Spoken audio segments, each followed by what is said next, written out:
Hello అండి, welcome to smart ladies matters. ఎలా ఉన్నారు? అందరూ బాగున్నారా? సో ఈరోజు మన ఛానల్ వచ్చేసి వసుంధర ఈనాడు చూశారు కదా మీరు. అమ్మ చేతి వంట 10 లక్షల మందికి చేరింది. అంటే best YouTube channel plus YouTuber అండి. నాకు ఇష్టమైనటువంటి యూట్యూబర్ అనమాట. తను మాట్లాడే విధానం కూడా చాలా డిగ్నిటీగా ఉంటుంది. సో భార్గవి గారి గురించి చూసేద్దాం. ఏమేశారో దీనిలో.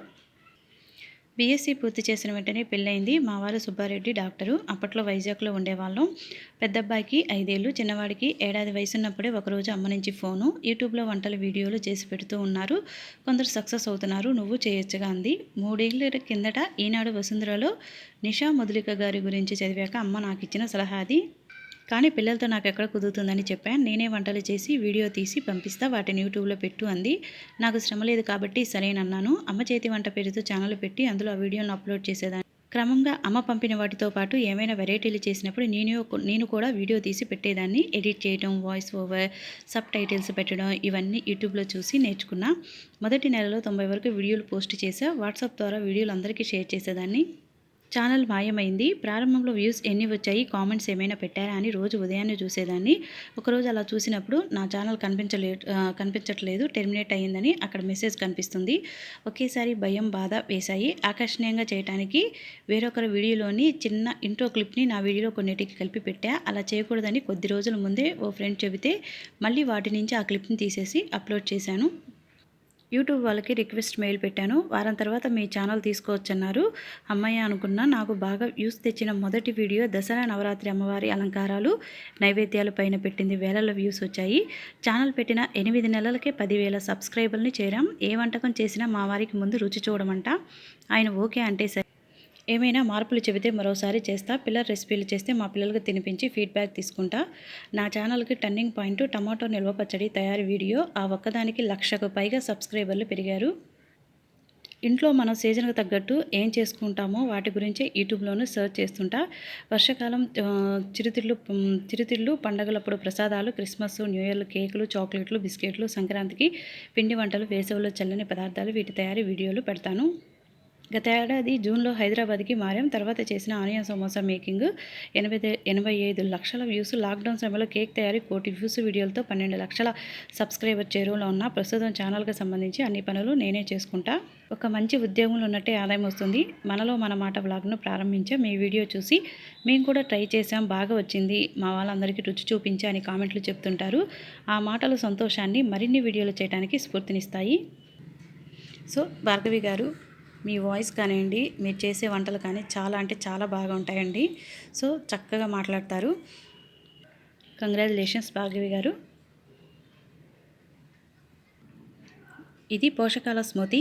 ఈ కాలంలో సాధారణంగా ఎదురయ్యే దగ్గు, జలుబు లాంటి ఇబ్బందులను సమర్థవంతంగా ఎదుర్కొని దాంతోపాటు రోగ నిరోధక శక్తిని పెంచుకోవాలనుకుంటున్నారా? అయితే ఈ స్మూతీని తీసుకోవాల్సిందే. దీన్ని ఎలా తయారు చేయాలంటే, పైనాపిల్, అరటిపండు ముక్కలను కప్పు చొప్పున తీసుకోవాలి. వీటితో పాటు 4-5 ఆపిల్ ముక్కల్ని మిక్సీ జార్లో వేసి 2 టేబుల్ స్పూన్ తేనె కలపాలి. కాసిన్ని పాలు లేదా నీళ్లు పోసి ఈ ముక్కల్ని జ్యూస్ లాగా చేసుకోవాలి. ఇష్టమైతే దీంట్లో కొన్ని బాదం పలుకులను కూడా వేసుకోవచ్చు. రుచి, పోషకాలు కలిగిన ఈ స్మూతీని ఆరోగ్యానికి ఎంతో మేలు చేస్తుంది. మీరు కూడా ట్రై చేయండి.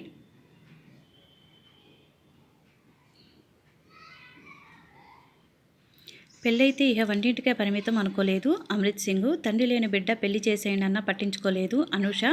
తన తండాలో చుట్టూ అవిద్య ఉన్న వాటిపై పోరాటమే చేసింది రేణుక.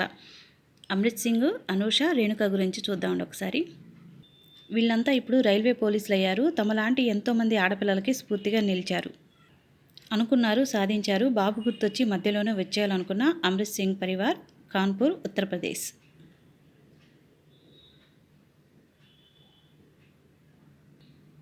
చదువు అంటే నాకు చాలా ఇష్టం, కానీ ఆర్థిక పరిస్థితులు అనుకూలించకపోవడంతో ఇంటర్తో చదువు ఆపేయాల్సి వచ్చింది.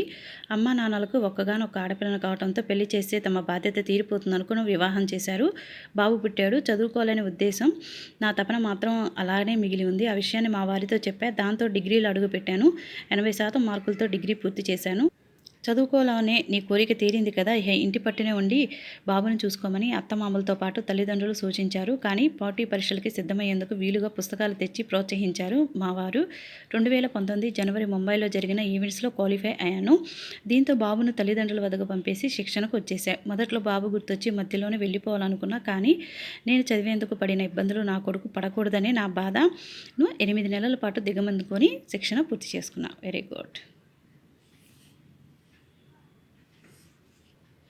అన్నయ్య ఆశలను నెరవేర్చా. పొదిలి అనుష, కుమరం భీం జిల్లా. నాన్న సింగరేణి కార్మికుడు, అమ్మ గృహిణి. ఇద్దరక్కలకు పెళ్లిళ్ళు చేశాక నాన్న అనారోగ్యంతో మరణించారు. అప్పటికి నేను 5వ తరగతి చదువుతున్నా. దాంతో అన్న ఇంటర్తో చదువు ఆపేసి కుటుంబ బాధ్యతలు తీసుకున్నాడు. తను ఎంత కష్టపడైనా సరే నన్ను బాగా చదివించాలనుకున్నాడు. ఐఏఎస్ కావాలనేది నా లక్ష్యం. అందుకోసం ప్రిపేర్ అవుతున్నా. కానీ బంధువులంతా ఇంకా చదువులేందుకు పెళ్లి చేసి అత్తారింటికి పంపించేయని అన్నతో చెప్పారు.